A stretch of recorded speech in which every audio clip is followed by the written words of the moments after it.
those Polar Pro variable NDs, Peter McKinnon branded, and basically every YouTuber wanted me to buy it, but I was quite skeptical after buying some stuff recommended by YouTube, which turned out to be not that good.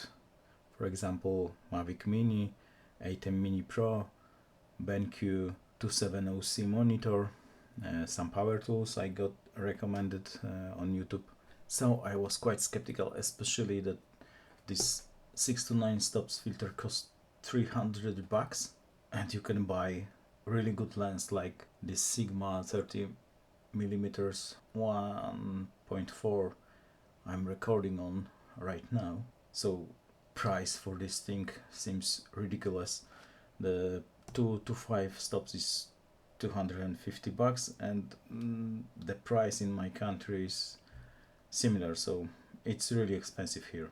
Not that easy to buy expensive stuff, so I wasn't very eager to get one of these. Why I wanted this anti-filter? I mean, I wanted an anti-filter which is good, so I've seen some reviews, and especially Gerald's undone one made me think that this might be the case, that this one is the best possible one. So I was like, okay, when I'm gonna need it, I'm gonna buy it. It was quite hard to get in Poland. Why I need anti-filter? I got like 3 reasons. One is I would like to shoot cinematic footage during a day, so 24 frames per second and shallow depth of field. So without anti-filter there is no chance to shoot it with 180 degrees shutter. You can shoot like 1/2000 of the second shutter or something like that, which doesn't look good. So basically, if you want to shoot something which got this fluid motion, you should use anti-filter. You can also use anti-filter to shoot flash or studio portraits with shallow depth of field. You can do it also with high sync speed flashes, but this is a much more expensive solution, especially if you want to use few flashes. Then it's cheaper to buy good anti-filter and got cheaper flashes without HSS. And also you can create some nice long exposure photos like waterfalls, moving clouds and stuff like that. There are many reasons to buy anti-filter, and of course you can go with constant anti-filters, but at the end it is also much more expensive solution. You can see it comes with very nice box, but my was cut by the retailer. I guess they don't care about boxes like me. Looking at this box, I know why this thing is so pricey, because it's packed in the pretty box, but as you can see on the box, it is made in China. Yeah, so who need this box? And another fancy part of the package, magnetic box with the ribbon to open it. And great, there is a nice photo, but it's already bent. Yeah, and then you got the filter. Anyway, there is a hard box and the filter inside with this protective cover you can use instead of a lens cover. Yeah, so we got this pretty cover. Neat idea. I guess I would like it to come in a small box with only those 2 things inside. But you got, what else you got? Some papers, a cloth to clean it. I got like 1 billion of such clothes, and soft cover. I don't know why I need soft one when I got a hard one. So the stuff which is here, it basically will be in the box all the time. I would never see it, it would just take space in one of my cabinets. So who needs this? And I guess it is like plus $50 to the price to get this neat box and the stuff which is inside. So I would like this to be available as a OM version, just hardcover with a filter inside, and that's it. But There is no such version, so you need to pay for the stuff you don't need. I got 82mm version. Why? I was thinking to maybe get the smaller one, like 67, because lately most of the lens producers made their lenses with 67mm thread, but I was thinking that maybe I would get some nice 72 200mm 2.8 zoom, and some of them got 82mm thread, and also some 85 primes got such diameter. I got the biggest possible I would need, and then I also got step down rings. Those are from Newer. I would say those are really good. They are stiff. The threading is well made. They are quite light. I got different brand, and this is much heavier, and the threading is really cheap, so sometimes you have to use pliers to unscrew it, so you can damage your lens. But anyway, back to the filter.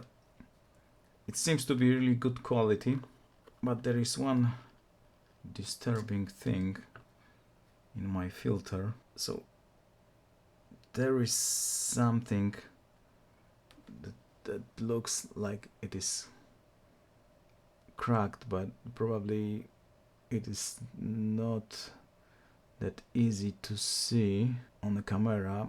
It is either cracked, or this is some kind of the latch to keep the filter in place. It looks like it's a reflection, but it is something inside the glass, so hard to say if this is a feature or a bug. I don't know, but it's there. But it is just on the edge, so probably does not impact any photos, especially if I use APS-C camera. That shouldn't be a problem, maybe on full frame, but I've seen on the paper that there is a lifetime guarantee. So anyway, what lens I use? I got Sony kit, and this one got 40.5mm filter thread, so it's kind of ridiculous to put a big filter on it, but you can do it. I got a Samyang 24 2.8, and this one got 49mm thread. Samyang 12mm 67, Sigma 56 55mm, Sigma 16 67 again, Laowa 12mm, not possible to put any filter on it, and also Sigma 18 to 35, and this one got 72mm filter thread, so this is the biggest so far. And also there is up there is Sigma 30mm is 52. So with those step-up rings, I'm basically covered.